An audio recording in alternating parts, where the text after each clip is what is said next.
Like my lead chair has said, today we have made a bold statement to the global industry, oil and gas, that Nigeria is ready as the preferred destination for global oil and gas investments. And I also believe that today we've also broken the jinx of over two decades.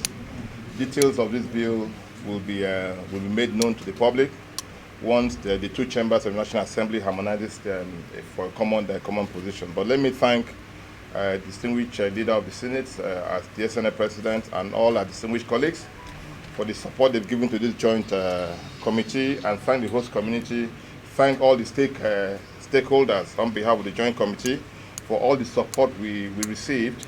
We have passed a bill that will be easily implementable, that will attract global competitiveness and will attract the more desired investment in the oil and gas industry in Nigeria.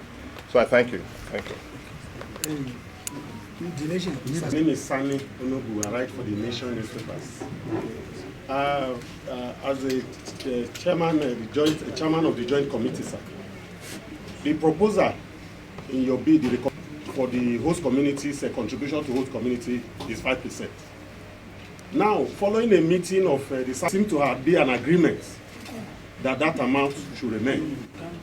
But we have seen today on the floor that amount has been slashed by 2% by bringing it to 3%.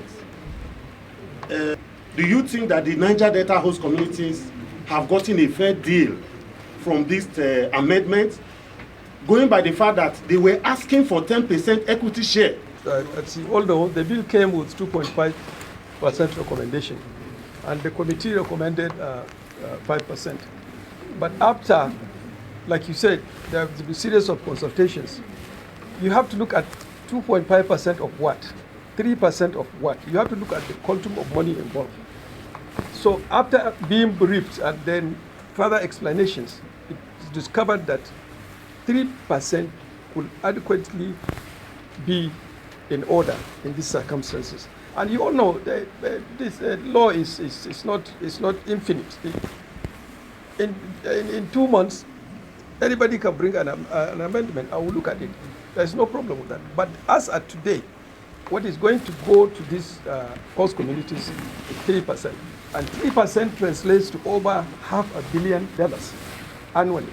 $500 million is a lot of money.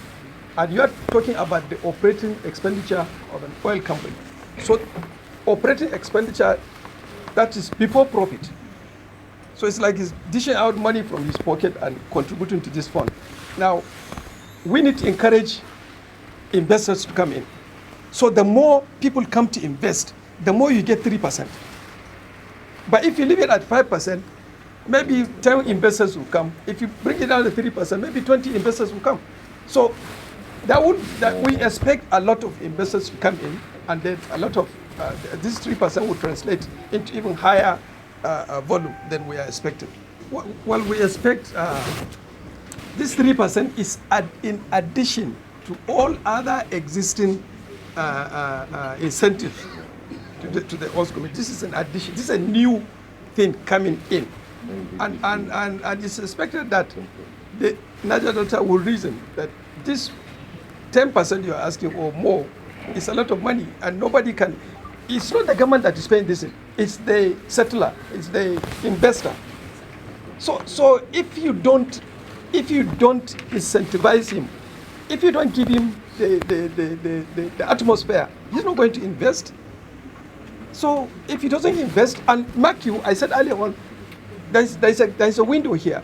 If you don't extract this fossil fuel we have now in the next 10 to 15 years, we'll just be sitting on billions of barrels of oil in our backyard. Nobody wants it because you can't take it out.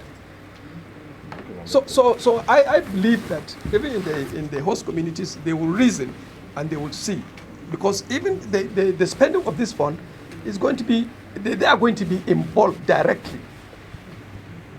And that is a new thing we are bringing all together. Thank you. John Akubo is not only the 3%.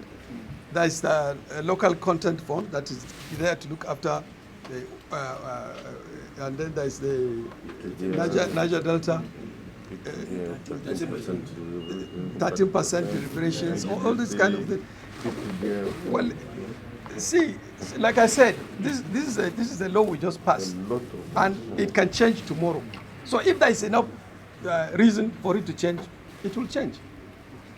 Like you say, wait for the 3%. Shagari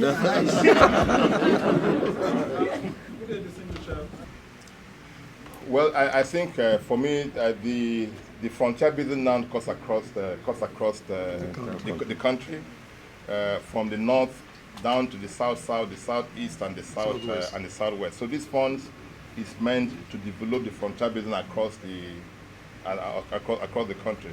And for me, NNPC has now become a Kama companies. They have to run their businesses, they have to do their rules, they have to do everything.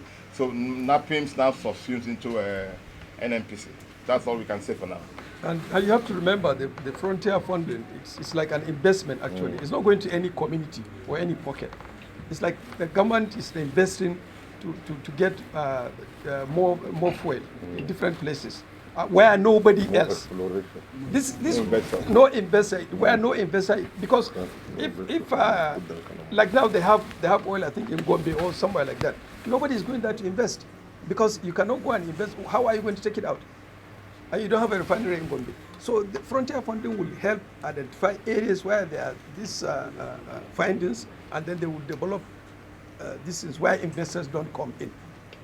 But where investors come in, frontier funding will be there. So this is it. Okay, thank you very much. Thank you. Thank you very much, sir. Thank you. Chairman. 500,000. Okay. Chairman, go and collect. Go and collect it, Chairman.